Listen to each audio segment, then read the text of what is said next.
Good morning, guys. Most of you know me from past work together. And those of you who don't know me, my name is James Fisher, and my associate and compadre Michael McAvoy is also on the line. As you all well know, there's been an upgrade in some changes in the team reporting system that you all input data into on a weekly basis on Fridays, Thursdays, and Fridays. And so what we want to do here is we want to give you all a refresher to somewhat, but more importantly, to give you some quick insight into how to use this going forward and the importance of using it. So I'll tell you what I'm going to do. I'm going to start and start to go through our little program here, and then at the end we'll have a live example of a work update for you to observe. Michael, you need to give me the participant sharing. Okay, got it. Great, thanks.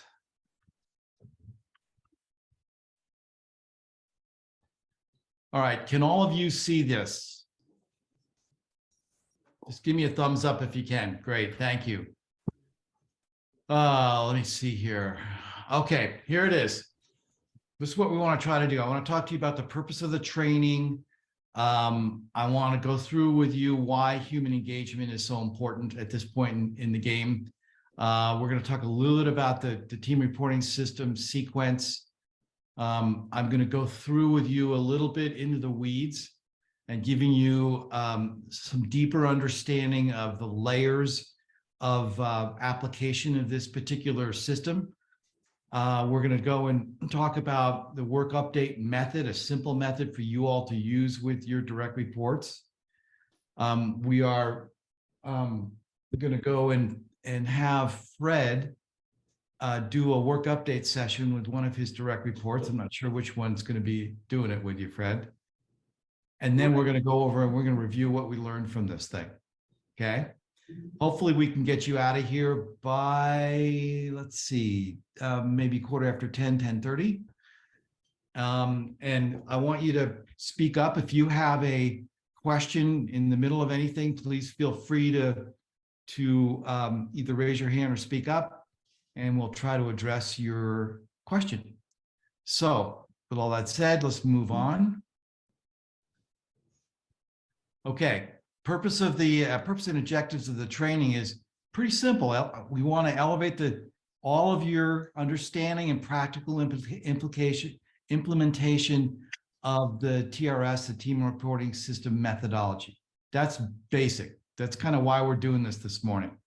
Our objectives are, number one, all of you gain a deeper understanding and importance of human engagement in your work with your direct reports. We want to clarify the new team reporting system sequence for you, so you are clear on that.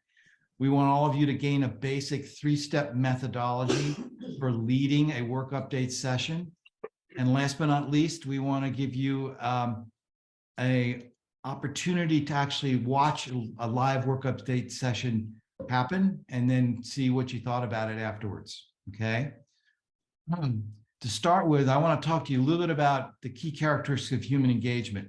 Now, this might appear to be somewhat theoretical to all of you, but you see the list on the left there. The teams that I have worked with over the last 35 years that were incredibly engaged, and the individuals in those teams, they had certain characteristics. They were proactive, they're committed. To some degree, they were self-organized, they're inspired, they were decisive, they were resilient, they were focused. They were definitely confident and proud of their work. They were consistent in their work. They were helpful to each other and people outside of their team. They were collaborative. Really important, they were loyal to each other. They were innovative and respectful. When I looked at all those characteristics, which is quite a few, some of you might be saying to yourself, yeah, that's all great and good, James. It seems kind of ideal, but I don't know if I've ever been on a team that's had that had all those characteristics, maybe a few of them. And so I thought, okay, well, why don't we do this? Why don't we boil it down? And basically, the characteristics of human engagement that we're interested right now, the top ones at Discount, are the people on your team are committed, they're focused, they're proud of their work, they're loyal to the team members, they're innovative, and they're respectful. Pretty basic, right, guys? And it isn't anything you haven't seen before, but actually seeing those characteristics being demonstrated inside a team is a whole nother discussion. You might have 2 of them or 3 of them, but to have all of them, it takes time, and it takes a method or a way of actually building those characteristics in a human group. Okay. Now I'm going to ask you, and I'm open to your comments here. Which one of the following 2 groups or 2 organizations have a high level of human engagement?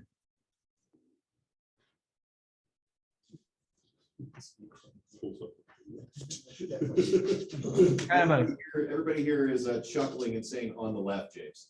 Yeah, so it's kind of a no-brainer, isn't it? And why is that? They're committed, they're totally focused, they're extremely proud, they're very loyal, they're innovative as hell, and they're very respectful of each other. Now, they also have those other characteristics as well. The problem with the Russian army is it doesn't clearly have that throughout its ranks, and they're losing. And so any business, and I'm using the Ukrainian army and the Russian army as kind of a dramatic example of the importance of human engagement. And when we look at human engagement on the ground at Discount, it gets down to 8 critical components. And you all have seen these components on a weekly basis in the TRS system. There's a teamwork element that you are scoring on a weekly basis. There's stress. There's the core value stories, which are brand new to you. There's the accomplishment with your goals and your key items that you have to report on. There's resilience, the 6 resilience domains that you actually go through and characterize and score. There's your work inventory, which is brand new, which is associated with your work update. There's clarity of the expectations that are being given to you. There's the voltage of your team, okay? And you all have had experience with this, probably, Fred, what, for the next 4 months, last 4 months, 5 months? Yeah, everybody's been very much exposed to this. It's been part of the weekly rhythm. Okay. So when we look down and we're now talking about the sequence, I want you to look at the screen here, because you'll see step 1 is where the weekly individual work update input collection. We just started that, okay? Down below, we can see the weekly individual TRS input collection. So at the very beginning of your weekly input, you're doing the TRS, you're doing the team reporting system, right? And then you now have been introduced to the work update, where you're going into the sort of the second stage of your weekly input, and you're answering other questions. You're doing what's working, what needs attention, that kind of thing, okay? What happens is that there is a report coming out of each one of those 2 different endeavors. There's a team TRS report, team reporting system report, that takes the individual reports, and that's what you get your PDFs on Monday mornings. And then you also have a team dashboard, which you all get, okay? Now what's happening is when you do your work updates with your direct reports hopefully on a weekly basis, you'll see a report that comes up that's filled out by your direct report prior to actually holding that work update session. So that's kind of step 2. But now what's happening is we're starting to realize, as you go through it, you all are, that the level of understanding of these reports, there's kind of three levels. There's a surface understanding, there's a causal understanding, there's a deep understanding, which I'm going to talk about in a minute.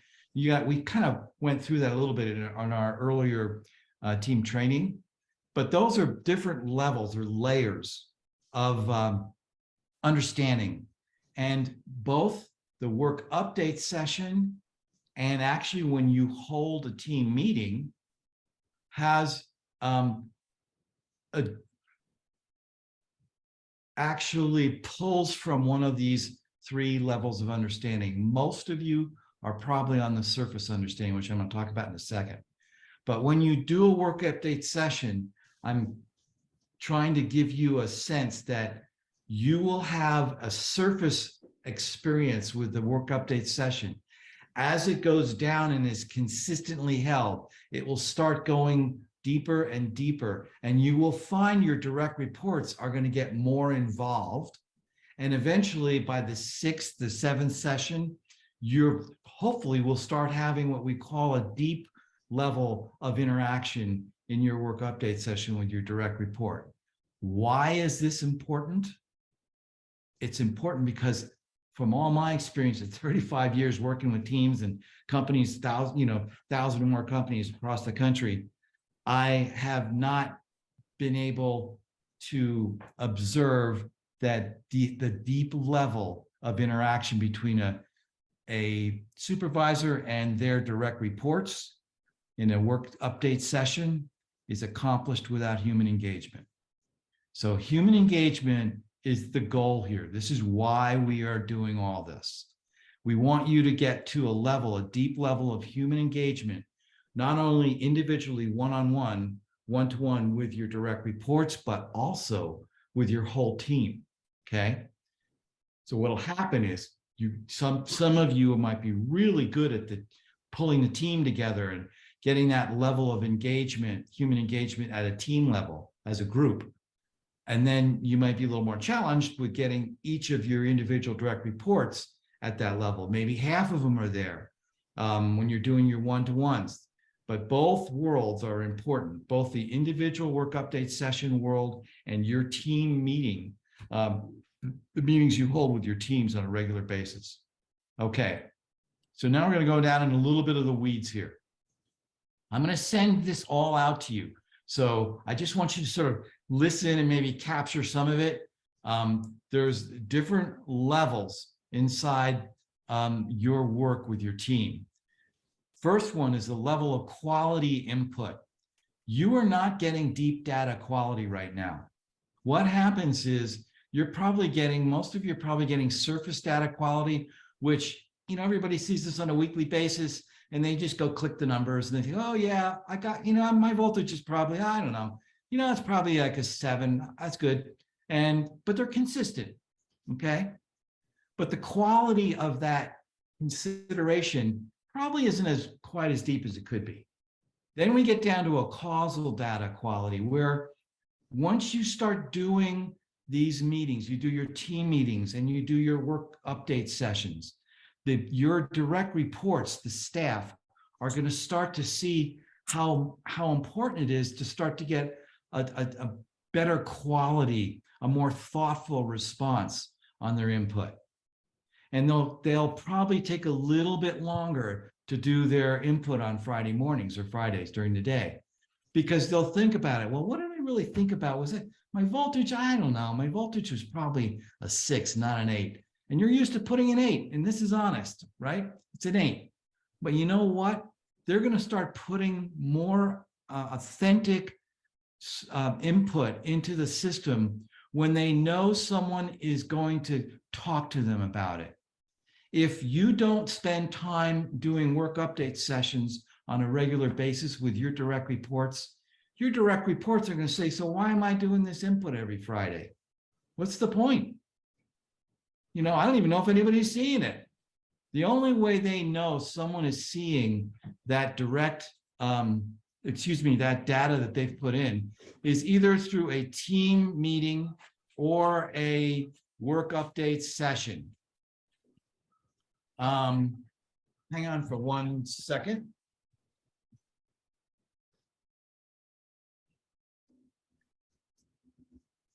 Hang on for 1 second.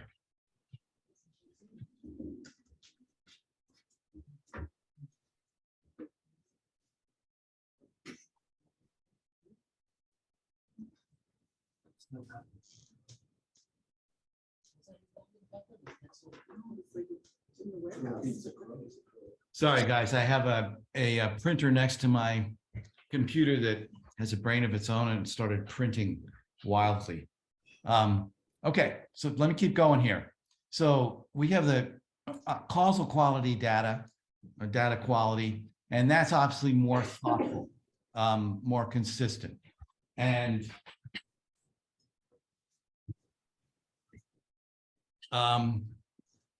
more consistent, all right? The deep data quality is now where there's more quantity, it's consistent, and it's very thoughtful input.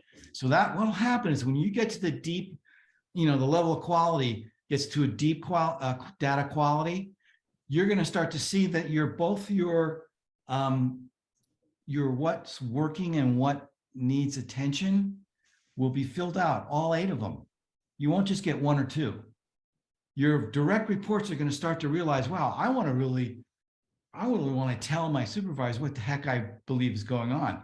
Now, why does this matter? Because you're asking them what is working. That's a really important thing for them to develop or elevate their ability to observe what's going on around them. And then what's not, or what needs attention or not working, that's also a big part of it too. So ultimately they're saying to you, this is what I'm seeing in my environment. And they start actually putting 6 to 8 different items on the what's working. That's a very important indicator for you to realize that they are starting to get more engaged. Okay.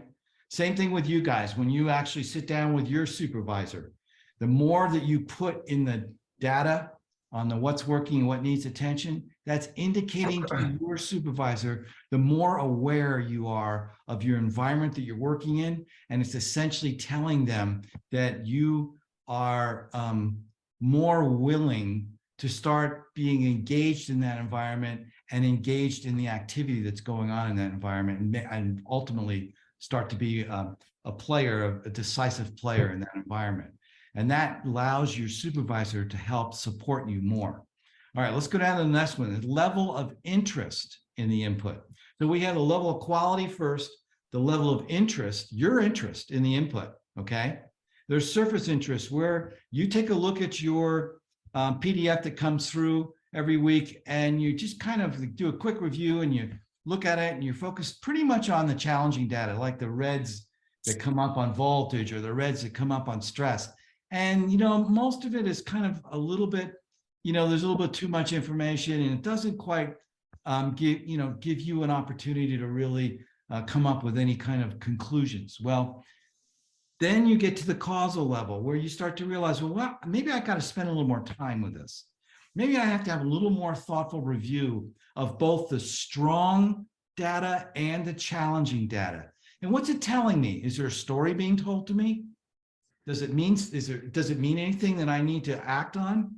And then you get down to what I call a deep level of interest. And that's where you're conducting a deep relational review. Now, hang in there with me, with 2 or 3 of the key data indicators, like maybe they're strong and challenging.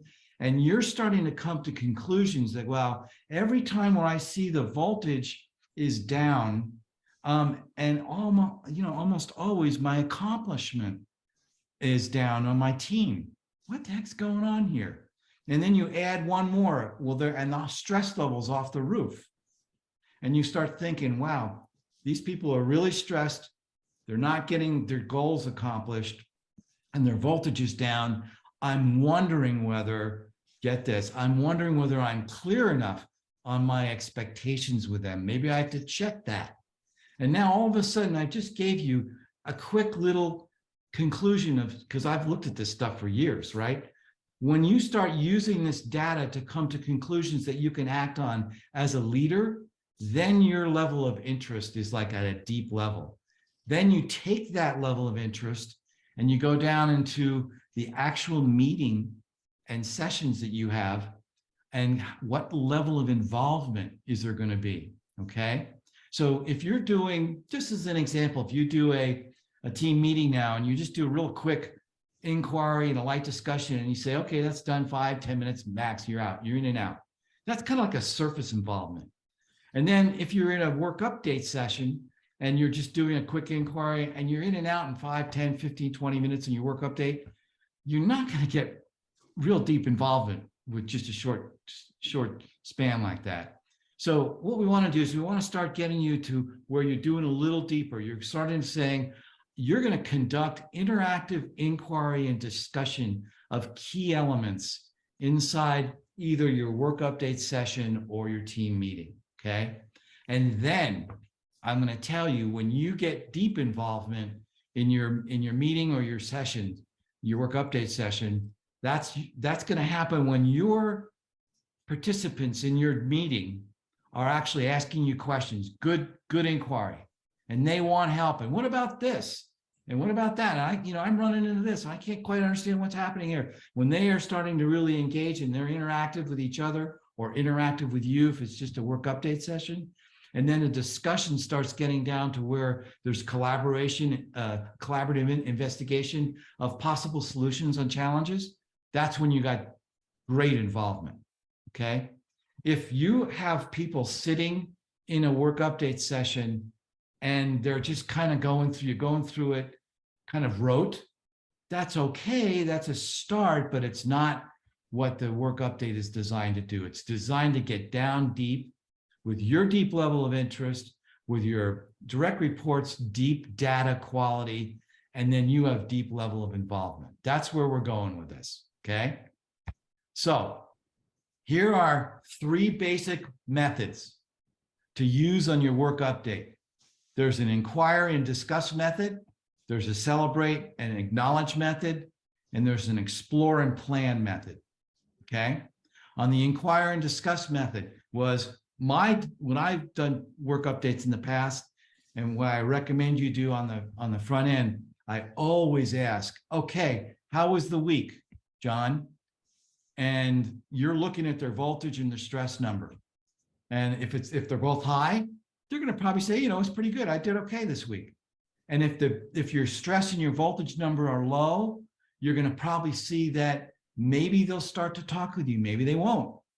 Maybe they're going to hold back. Maybe they're going to feel like, they're not quite safe really talking about some of their insecurities at work or whatever.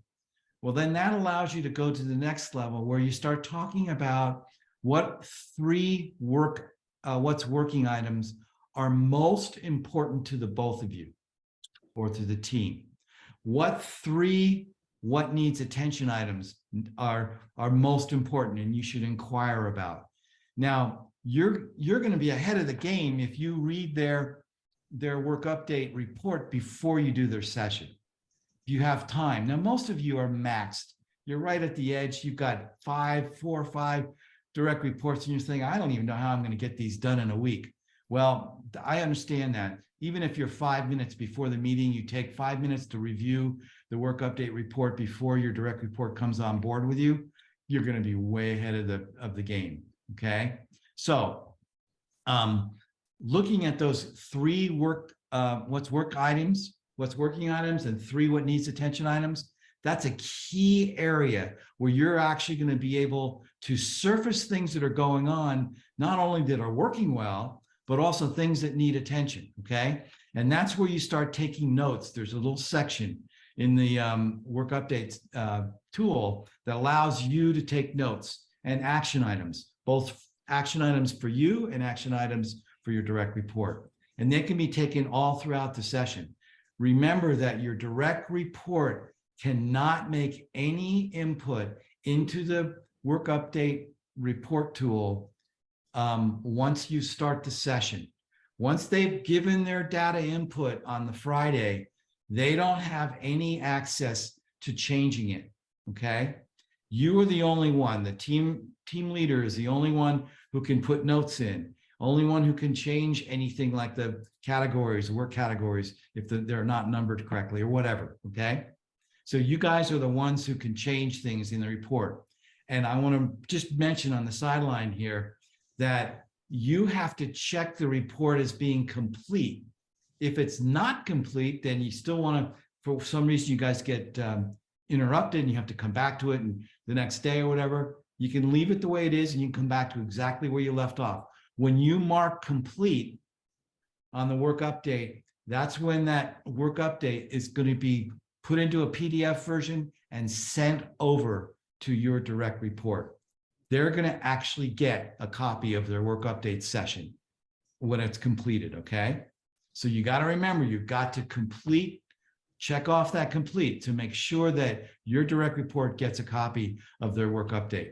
All right, let me go down to the second one, which is celebrate. Up under inquire and discuss. You want to review work hours allocation and discuss any changes. You don't have to spend a lot of time on this, but ultimately you need to know, is there something really out of whack where your ideal work time, according to the categories of work that that particular individual has, is like you put, the ideal percentage of their time is 10%, and it shows on the report that they spent 35 or 40% of their time. You got to ask them about that. You say, okay, guys, hey, gee, what happened? Well, I didn't have two people. Two people were out sick with the flu and I had to cover everybody. Oh, I see. Okay. Well, hopefully that won't continue.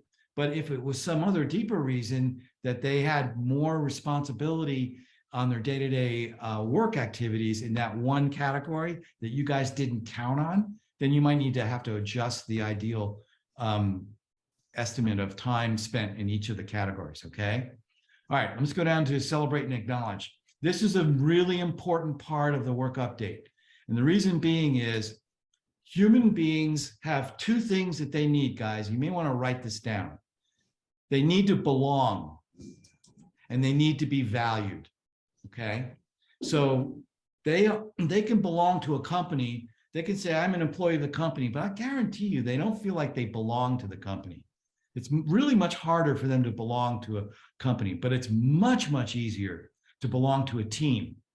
And so what you want them to do is you want them to have a sense of belonging to the team they're on, and then eventually have a sense of belonging to the department that their team is a part of, and then eventually to belong to Discount as a whole organization.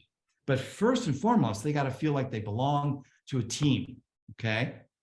Secondly, human beings really need to be valued. They need to be acknowledged and valued if they're going to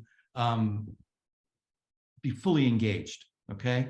So what we're doing now is within the work update session, there is the opportunity to acknowledge work accomplishments, acknowledge core value stories, acknowledge their level of resilience that they have or don't have, but always giving a positive angle on it, okay? There is time for you to fix things at the end, but you don't want to let this go by, because if people feel like they're heard and they're valued for what they're contributing to your organization, your team, they're going to have a higher degree of belongingness, okay? So that's important. The third method is explore and plan. And this is where you discuss areas to leverage, i.e. the areas where what's working. Is there anything you can leverage there and do better and actually put more time into it because it's really working well? And are there areas that need work, where you have to work on? And you need to say, okay, let's go take a look at that, John, and let's see where we go. You want to take notes on any action items that come out of that particular section.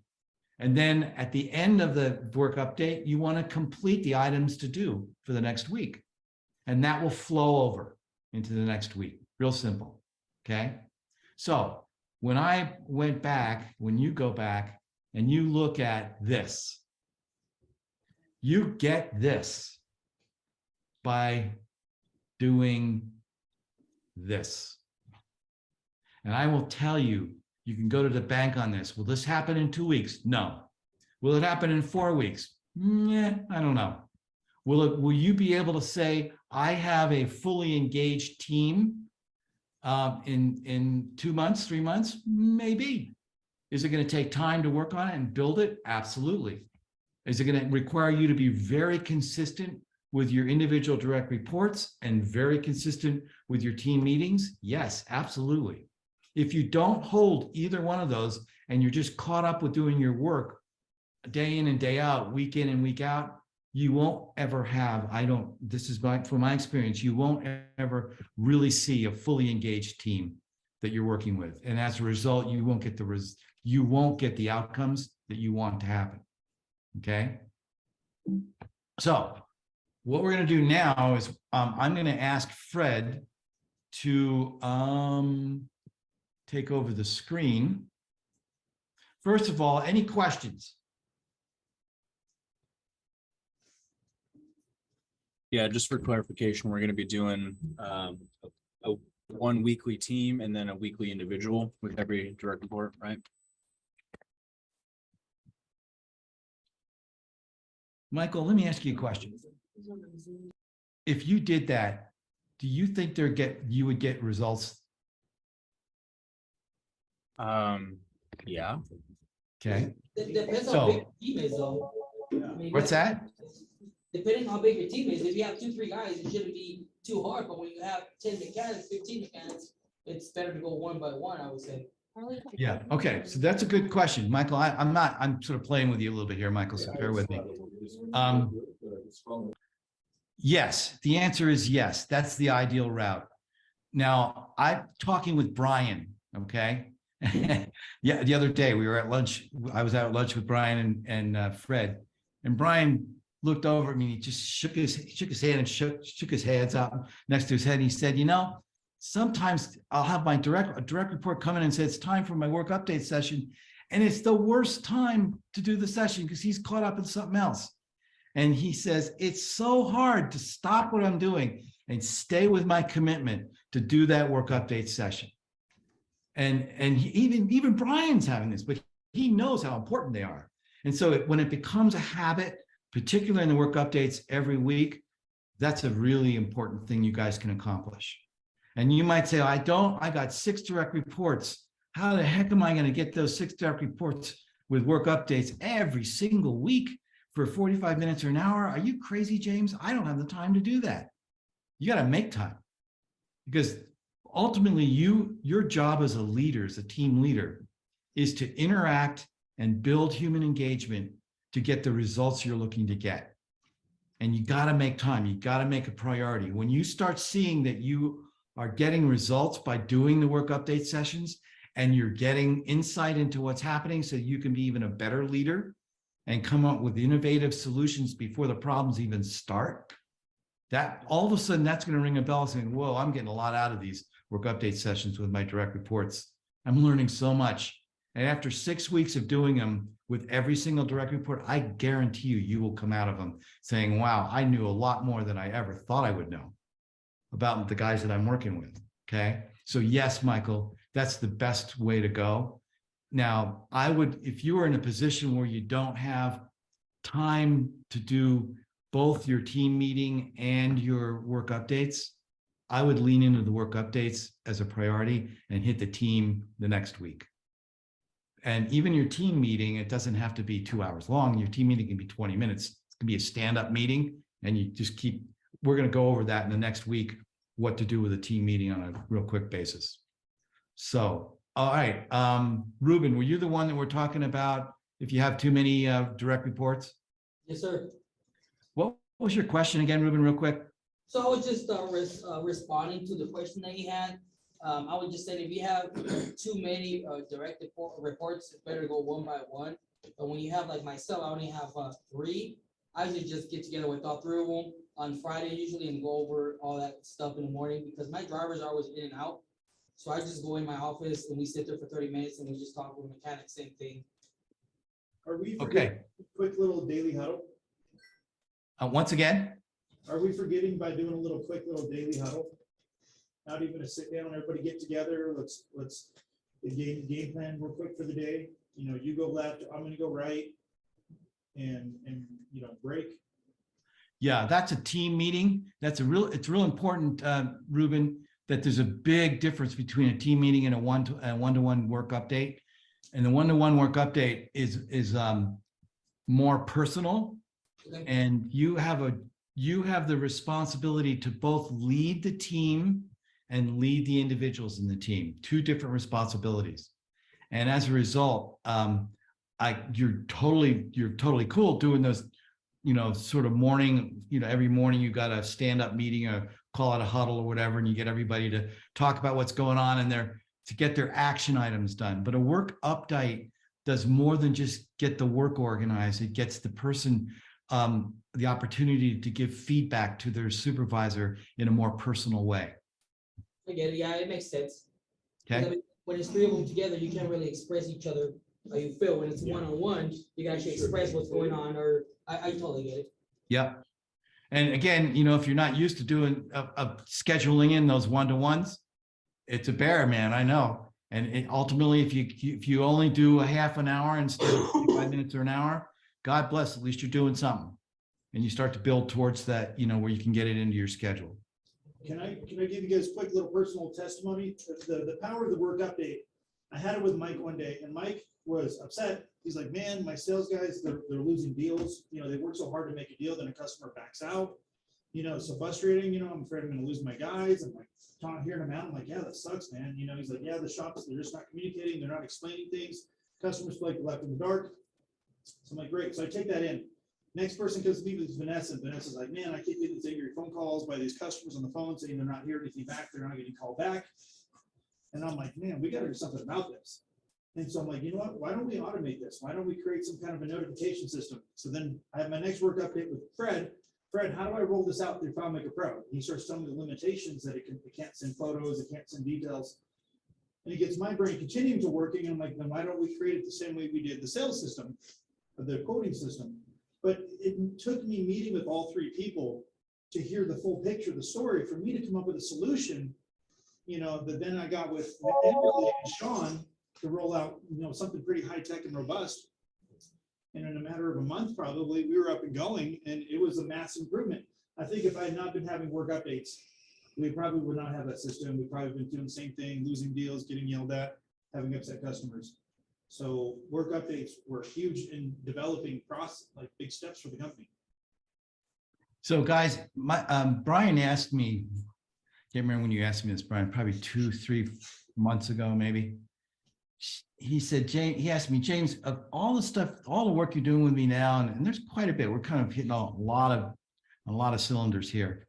And he said, if there's just one thing that I did with my company to elevate the work environment, to elevate the sense of employee connectedness and production and performance and hitting our goals, what would it be? And I didn't even hesitate. I said work update without hesitation.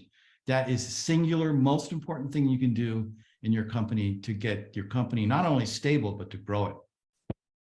Well, I think every time somebody comes to me and says, hey, this guy's not cutting it, he's frustrating me, I think I want to let him go.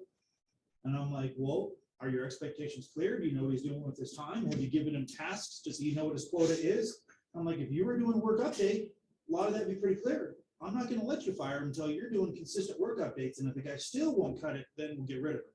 But until then, I don't think you've done all your part. Work updates, I think, will fix a lot of the problems that people are having with supervisors and employees. And now you got an even easier way to do it. See, with the new system, it's like a breeze. You just click right in and it's there. It's all in one place. You don't have to go hunt for it. So it's easy to get to. Okay, so Fred, it's showtime. We're ready. Who you doing your work update with? Doing it with Sean. He's sitting right next to Brian over here. Oh, great. Okay, so you got to take over the screen, right? Yes, I'll need you. Let's see. Need help? Do you have control of screen, Fred? Let's find out. That looks like that's right. Let's try this. Michael might have to give you access. Okay, good. You got it. Everybody seeing the supervisor work update. Great. Okay, you're off and running. Okay, so everybody that's a team leader in this room has seen this screen at least once, hopefully way more than once. This is where you go to log in to see what your team is up to and what the results of their TRS on their work up to are. Let's see if I can remember all of my numbers on the fly. because I'm terrible at remembering this. I know I clicked it.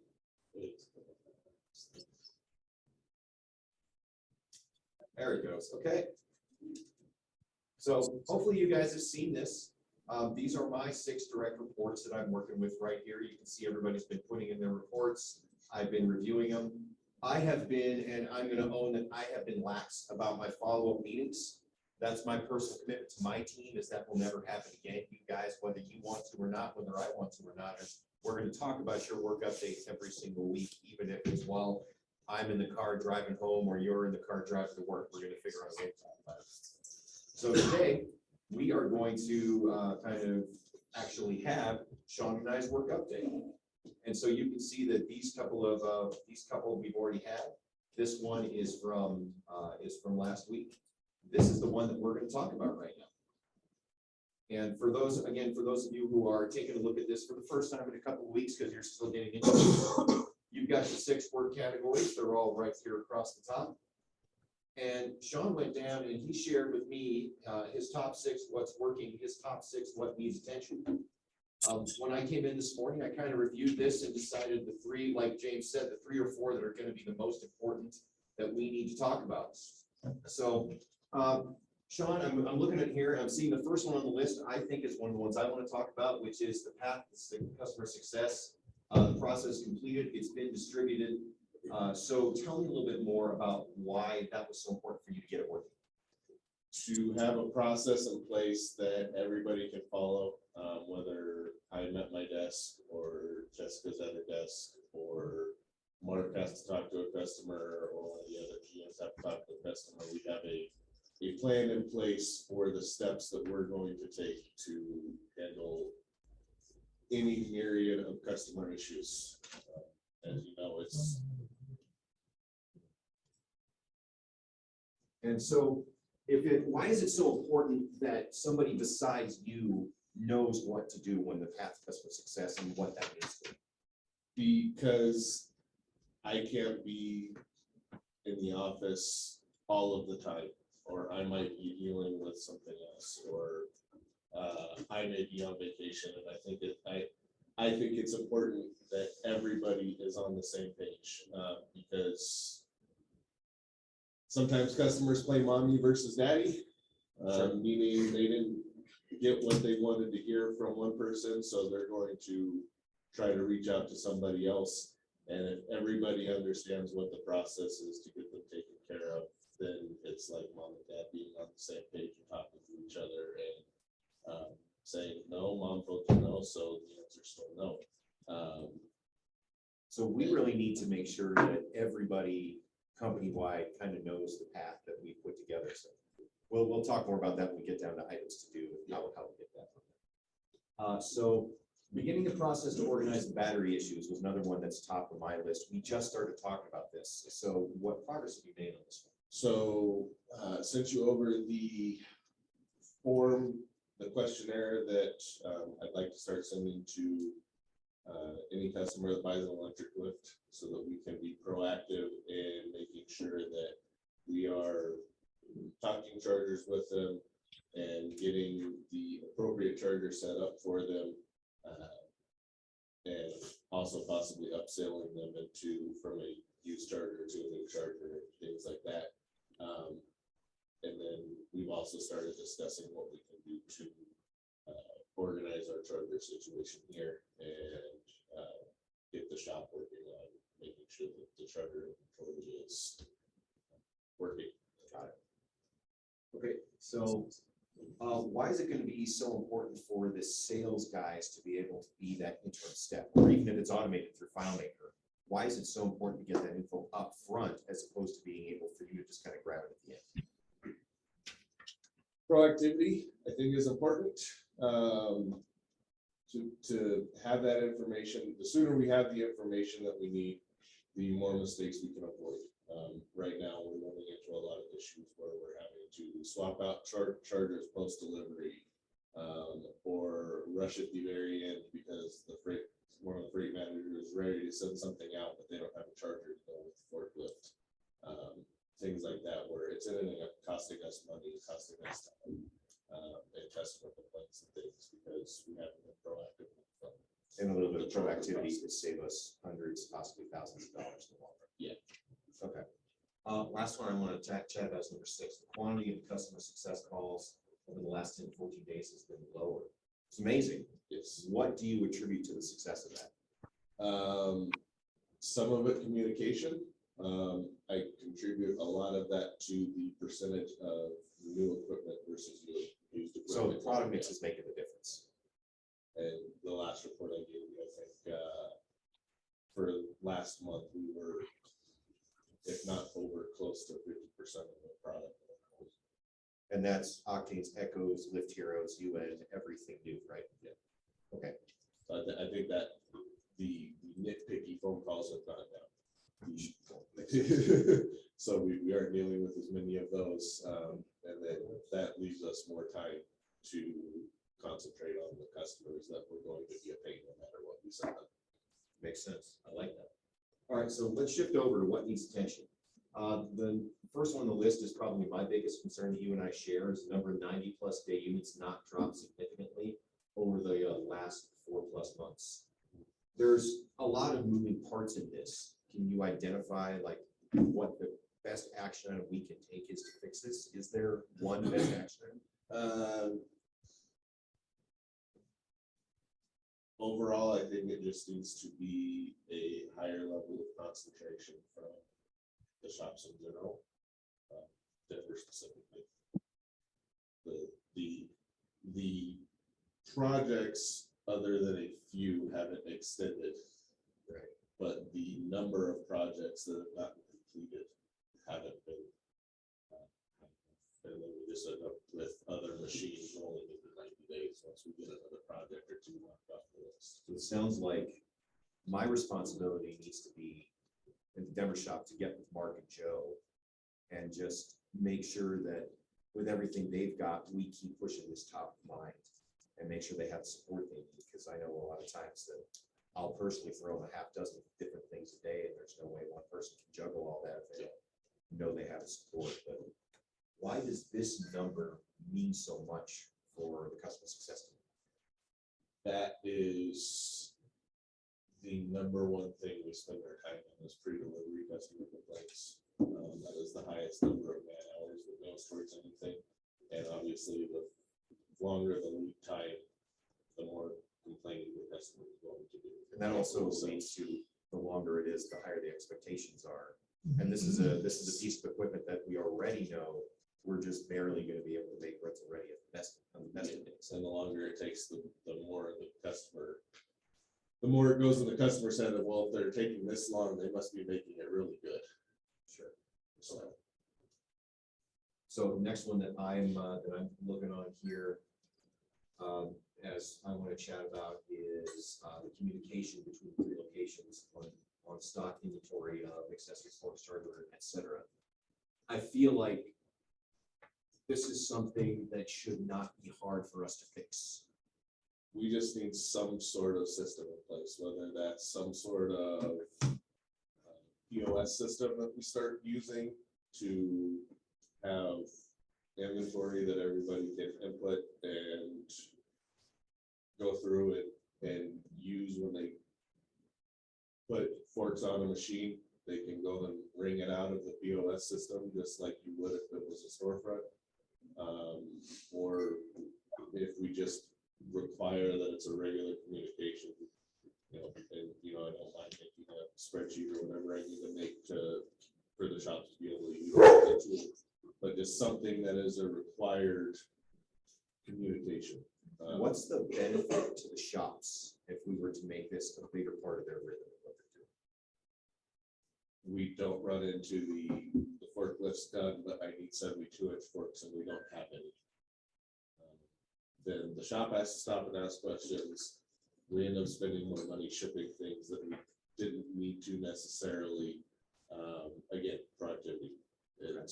We're able to stay proactive. We make sure we have chargers, in the shops as needed. We make sure we have the forks and accessories, and the more that we know, okay, we're starting to run low on forks and things, the more you and I can go to Brian and say, hey, it's time to put in another order for more forced side shifts because we're starting to run low everywhere. And we're a month before we run out instead of 2 weeks after we run out. Because it takes 6 months to get it here.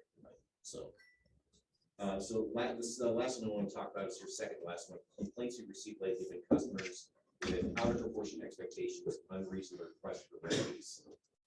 This is kind of sort of same old, same old. Has it been increased lately? What's changed? I think to a certain extent, it's been increased lately. We've discussed it some. I think part of it is just the market for equipment has gone up so much that people see the $25,000 bill. Cost And versus their quality.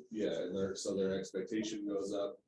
We all understand that that was a $16,000 forklift 18 months ago. Now it's a $25,000 forklift. So the customer doesn't correlate that, so their expectation goes up. Is there a solution to that the team can provide?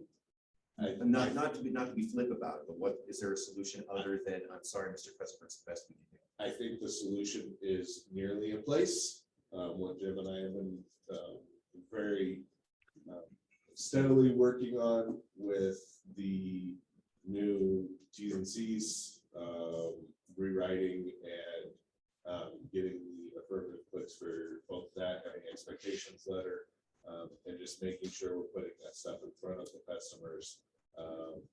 And also having the path to customer success in place. It's Mr. Customer, this is the next step we take. And until we go through this step, we can't get you to the next step. So, and not having all that stuff in place it might not make those people go away, but it will protect us and give us a plan of action to get them taken care of. All right, so I'm going to pause before I go on. James, was there anything that we missed in that discussion that you think we should have hit? Anything we should have paid more attention to during that piece?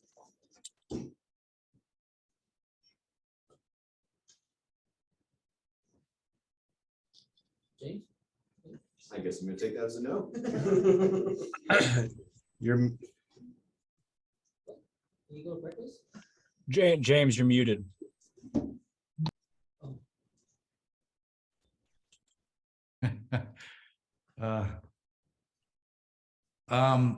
It might be a good question to ask the group. Is there anything that in that discussion that Sean and Fred just had that was a highlight for you? I made sure he did, but his was, even after somebody gives you a statement and tells you an answer, you just say, well, tell me more about why. Why is that important? And you'll go another layer deeper. They'll actually kind of give you almost a secondary answer. You'll notice it's a deeper answer. You do that a third time, you get really deep and the answers start to change. And sometimes you get to a real root cause of a problem. That's a really important item you just brought up, Brian. And basically when you're looking at reviewing what's working and what needs attention, there's the first reason is you're looking to find out what's going on and get a deeper understanding, right? But then you want them to ask them is, what did you get out of this? And when they start actually reflecting on what's working and why do they think this needs attention, you're actually getting them to engage and think about not just recording their perspective of what's happened, but what do they think about what happened?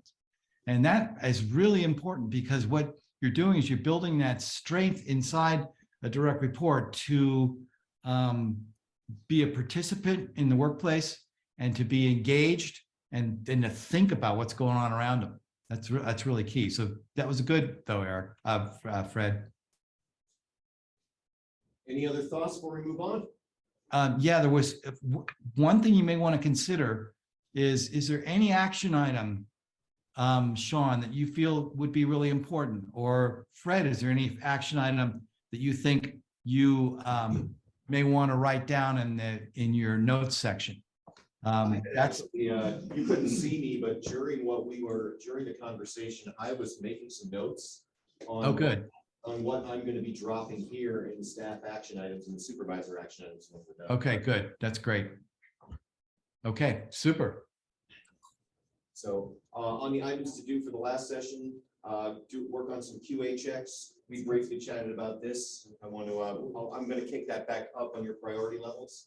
I'll work with Jen on recruiting a new CSR. It looks like we are not necessarily going to have to do that at this point. So so we're going to mark that one done, and the weekly hit list for the shops that they're going to hold to.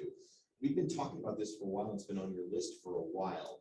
I have my spreadsheet. I need to make it a priority to, on Fridays, not only make sure that you have your KPMs that you report on Mondays, but that I put this together for the shops, because at that point I pretty much know what they haven't gotten done. So Right. I can put that together for them for the next week. Is there a better way for us to communicate that? So I know that they feel a lot of times like ops is trying to dictate, which is the exact opposite of what we're trying to do. We're trying to keep money from having to go back to upset Yeah. customers. No, I think you and I can come together with a kind of informed email I could send out. That's just this is the units and customers we're having issues with, and we need concentration on next week. And that could hopefully empower them to be able to respond and say, yes, I can, no, I can't, here are the reasons why. Yeah. And We then can address those we gaps. can, and then we can make action plans if need be to make sure the customers get help. So obviously, we're gonna leave 1 and 3 on your list. Since number 2 is done, I want to add this back. I want to add this is to rewrite CSR kind of job duties and roles. Like this, that'll be better. Work structure agreement to include a lot of the extra tasks. Because there's a lot of downtime, but there doesn't have to be. Yeah. There's so many things that we've talked about, little things like the charger inventory, like being able to hang tags on forklifts, like being able to help with finding forklifts in the warehouse, being able to help coordinate media stuff. If we've made that list, we just need to re-include it with the job duties and stuff like that. So that shouldn't be hard to put down on paper. So taking a look at the work categories, I can see basically what you're saying isn't working, what needs attention. The thing that's really standing out to me here is the mismatch between the expectation for post-delivery customer service and the quality testing. Kind of flip-flopped our ideas of where that should be. How do we address that?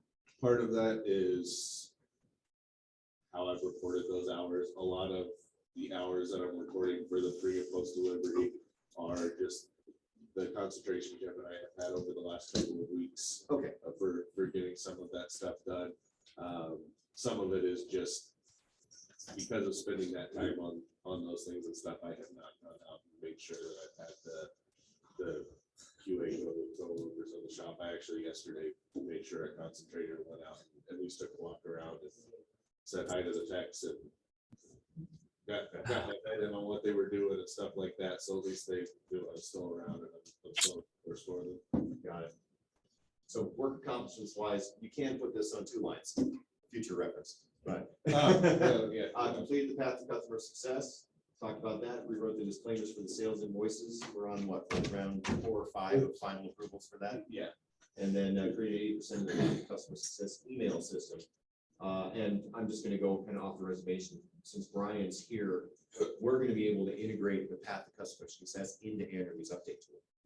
And it's gonna be able to use. We're gonna have our Andrew's update own tool. customer success team tab for each forklift, and that way when we get to a point with the customer, and this is what we're offering you, whether that's a free rental or whatever, we'll be able to click an email and send it out. And So instead of that having to way- go through 57 emails on a per lift basis, we're going to have a list of everything that's done. It's written just like the update email, so that way we can put in the customer name, the forklift name, and that sort of stuff. So for the core value story, you wanted to talk a little bit about the technician training. Expand on that a little bit. Why was that what you wanted to celebrate this week? One, that's something that I haven't felt like I've been able to concentrate my time on enough, as far as the QA and the technician training and stuff. So it was important to me that I came over and interacted with the team that was over here for a little bit, with the trainers that were here. And, Thomas and the other guys that were over here doing training last week. The electric truck class is by far the most numbing of the 3 classes that they went through. Tom's gonna attest to that. It just is, it is also the most important. And from what I was able to take in, the feedback that I got from the trainers and stuff, the team that was over here made it fun for themselves, and I think learned a lot at the same What time. can operations do to make sure that they have a chance to practice all of those and the knowledge doesn't just go away? How do we help them? For the team here, luckily, we already have the tools in place. We already have all the scan tools and all those sorts of things so that they can go out to the trucks. And honestly, from here, it's just actually going out and using it and just putting it to work. I don't want to go out there and they have enough on their plates right now. Go out there and intentionally, disconnect something to make them go fix it. It isn't productive right now. Maybe in the future, that becomes a regular thing as part of technician training and Not quite stuff, there yet. but we're not there right now with the amount of stuff we need to get done. All right, so I'm gonna record the action items that I put down on my list based on what we talked about. I want you to introduce and roll out the path to all three of the shop leaders, of the shop leadership teams, so that they understand what we're gonna do to have their back. Also want to see, I want you to work closely with Mark and figure out the best process for our enormous amount of chargers. And how we're gonna properly manage that inventory. And finally, for you, is I want you to go ahead, put in your phone, your texts, your email, whatever it is, and I want you to schedule yourself the QA time you need to get back on track. For making sure that we're catching stuff pre-delivery instead of post-delivery. For myself, I'm going to reschedule the weekly work update meetings. And that's gonna go for everybody. I'm gonna get the current charger inventory from each shop, which will give us the opportunity to kind of figure out who needs what. And because I know we've got a bunch here, but we need to, like I said, we need to come up with that system so that people are keeping us updated, so that we have the ability to send them the stuff they need sooner rather than later. I'm gonna get your sheet for the chargers to customer info put together, and I'm gonna roll that through with the sales team on that, with the sales leadership, I should say, because we need their buy-in if we want the sales team buy-in. And finally, I'm going to work on the 90+ day lift priority and make sure that the shops have over and above the support that they need to be able to take care of that. Final comments? Did we cover what we need to cover today? Yeah, we're good. James, final comments? Anything that you wanted to talk about, or should? And the reason I didn't talk about this is because Sean and I kind of talk about his resilience and stuff on a regular basis. There wasn't anything on this list that was outside the norm. So My stress came down a point. yeah, thank you. Why did that happen, Sean? One, my team member came back to work for one. Two, having the quantity of phone calls and emails and things from customers go down over the last few weeks. Definitely lowers that stress level. Just having to constantly be on the phone, constantly writing emails at the same time to respond to everybody in a timely manner is beyond stressful. So. Okay, so Fred, I think what we're gonna do is maybe do a review of the resilience domains in another meeting, because it's opening up a whole nother door here. Sure. And I think we're kind of coming to the end of it, but I think all of you, there's a lot of information on this chart in front of you. And you can see that clearly there are patterns. And some things, like I would just say that, just as an example, I would say, Sean, you got 6s for the last 6 weeks in a row on focus. What the hell are you doing? You must be like Superman. What's going on? So the focus is whether or not Fred and I meet, and everybody here will tell you, Fred and I meet on a regular basis, whether that's with the door open or door closed as needed.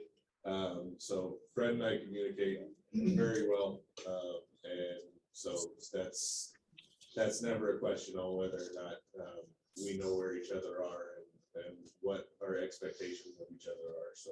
Okay, and could I assume that that number would go down if Fred was out for 2 weeks on vacation? Oh, yeah. Okay, good. That's Then I fine. would be going to Brian, and Brian and I communicate well too, but I think there's maybe a step there where we'll get this for sure. Got it. Okay, great. Can I All throw- right, so that was well done, Fred and Sean. Yeah, Can I throw in one quick comment? sure. Scroll up just a tad. One thing that I found pretty powerful in the supervisor action items, I actually asked my person, I say, after we put down their action items, I say, how can I support you in doing this? What do you need from me? Sometimes those people say, just put a foot up my ass. You know what I mean? Or can you please remind me? Or they say, can you please send me that guy's phone number? Or please email me that, that report over. And they actually instruct me what I need to do to support them. And I think that's been pretty valuable. One thing I wanted to bring up as well, I knew what Fred and I were doing when I did this one.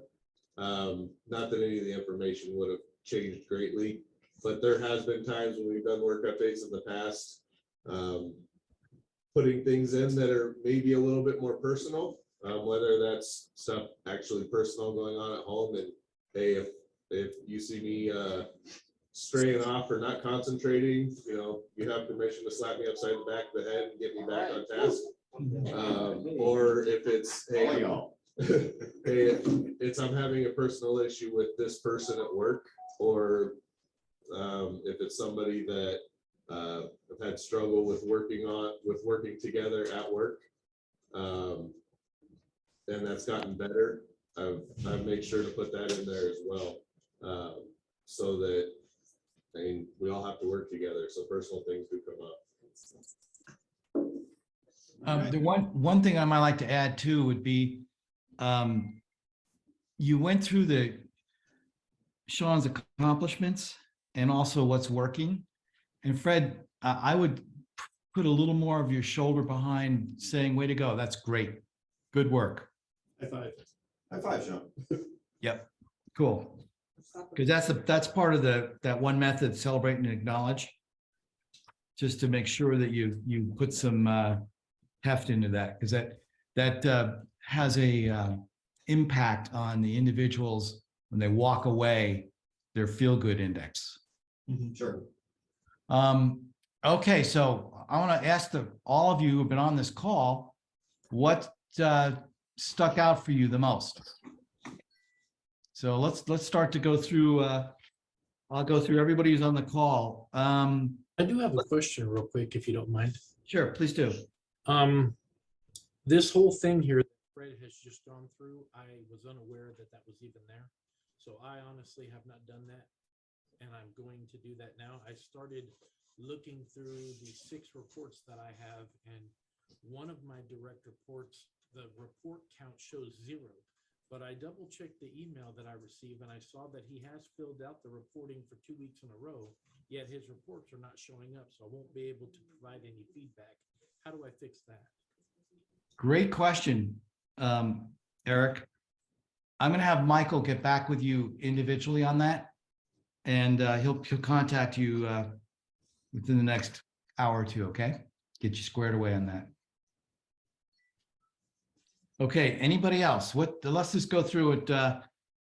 Sonny, anything that you took away from this? Yeah, the importance of having a team meeting at least once a week. Checking with my team, and Good. yeah, that was it. It's easy to let it slide by, isn't it? Yep. Okay, Maddie, how about you? So, like, the one takeaway thing that I had was the 2 things humans need is they need to be felt belonged and valued. Engaged. And happy, yes. So, I can attest to that. The feeling of belonging and being valued is it makes a person feel well and happy to be at the job. Cool. Okay, Greg, you're up. Jonathan. It can be Jonathan. All right, Greg. Yeah, Greg. Oh, Greg. Is he just taking people? You're not on the Yeah. call. Outside. Yeah, he was. Outside. Thanks.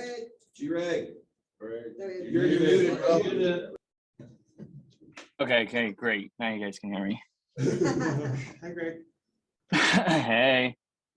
So again, yeah, just really taking the time to think about each question and not just do surface type scratching like he was talking about. Just really think about each question, dive in as deep as you guys can, without thinking too hard, obviously. But it's going to be beneficial for the people that are reading it and receiving it to give good feedback, So we just really need to take the time and do that. And like Brian's success story, his testimony was great. That just, to figure out the whole story with all three people, that's what was required. So I really agree with that and testify with that. Okay, great. Michael, how about you? Michael Zellner? Yeah, a couple things I took is, going layers deeper. When you're kind of digging into like what's working, what's not working. We do that in sales when we're on the phone with people. Like people tell us their initial problem, but we keep digging a little bit deeper, asking for clarification. And the more that we do that, we get to like the actual meat and potatoes of what they're trying to fix. So the same applies here, but then having action items on what are we going to do between now and next week that's going to improve whatever the issue might be. And then also asking what I can do as the leader of the team to help them. So that's what I do. Okay, great, good. Raphael? One of the things I took in, Speak up, Maui. meeting up, dating with my team, and seeing what I could do to help them complete the job for that day. Can anybody close to a mic, go over what Raphael just said, 'cause it's hard to hear him in the room. Daily morning. I said, just meeting with teammates, beginning of the day, and what we're gonna do in that day, see what I could do to help them. Thank you, bro. Great, thanks. When you coming back? Greg. Okay. Greg. You. Oh, sorry. Okay, Rick, how about you? What you get out of the meeting?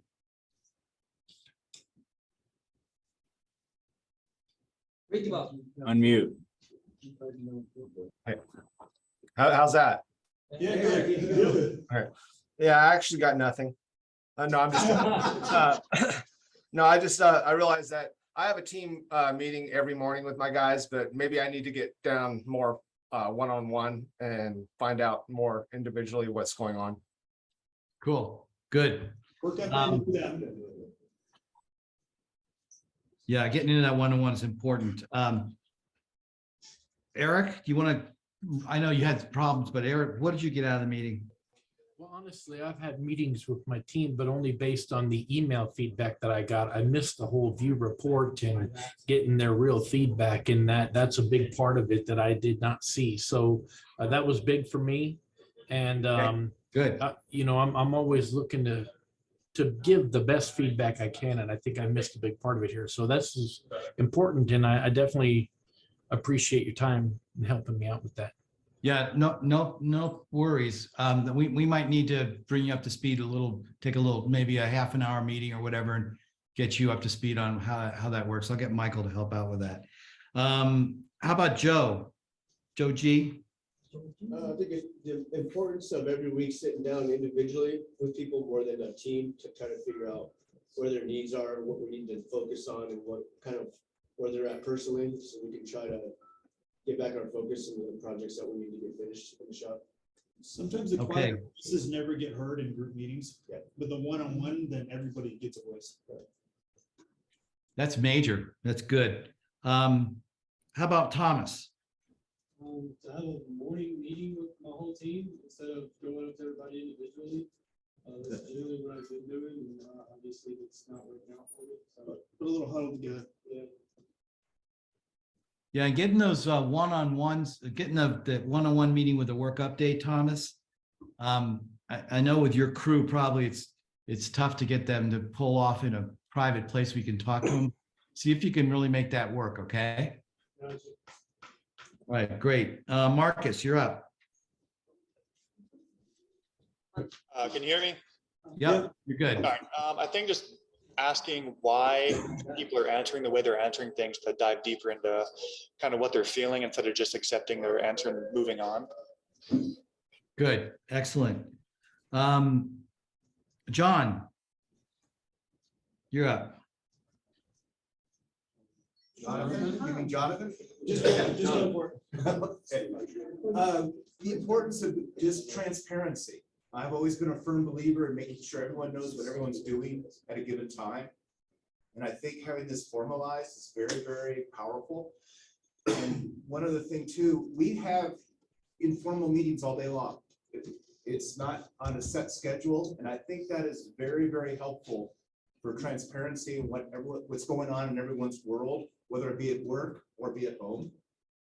And I think we've had some very good improvements in my department as a result of that. So, Okay, great. Jonathan, I guess there's a John and a Jonathan. How about John this time? Were you there? Are you there? no, John. No, John. No, John, okay.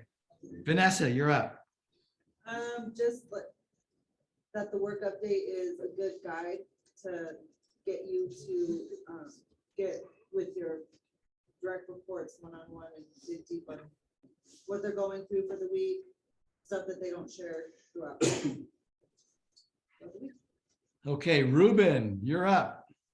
Well, mine's the same as we spoke earlier. I learned, the importance of having one-on-ones, just to talk to my guys one-on-one and let me know what's going on, That might, like Sean was saying, he might have personal issues that are bothering him at work.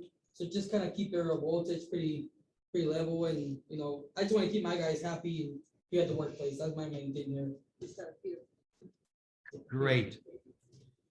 Let's see, how about you? Who else is left? JR, you're left. It's a chance for my guys to shoot straight with me and tell me exactly what's going on in their work lives. I always tell them it's an opportunity for me to get looped in on things that I can't see every day because I can't be everywhere all the time. So they catch me up to speed.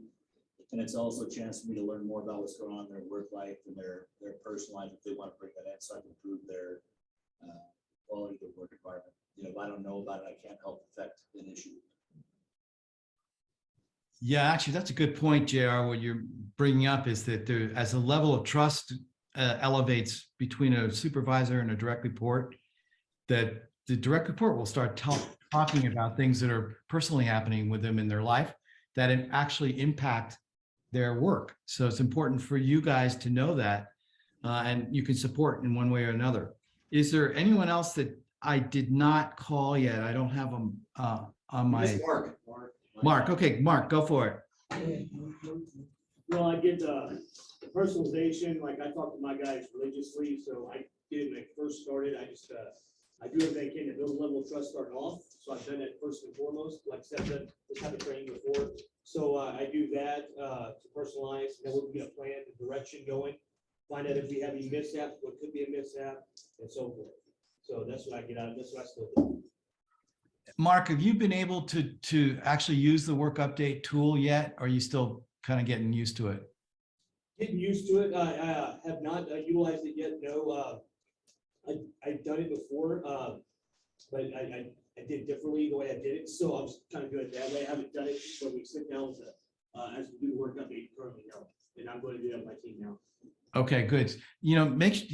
Just to get all of you, including you, Mark, but if you do 2 or 3 work updates in a row with your supervisor, and that kind of gets you back into the gear, and then just go full tilt with your direct reports. Because once you've had experience with doing the work update with your supervisor, you'll go into when you reverse the role, you'll be more inclined to be better at it, frankly.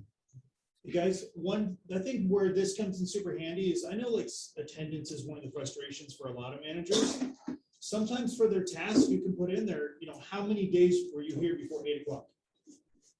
Make them answer, make them come see you face to face every week.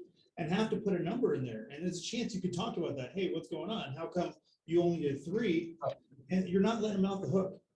That you are aware. This is the one of the opportunities where you're face to face, address their attendance every, how many times a year.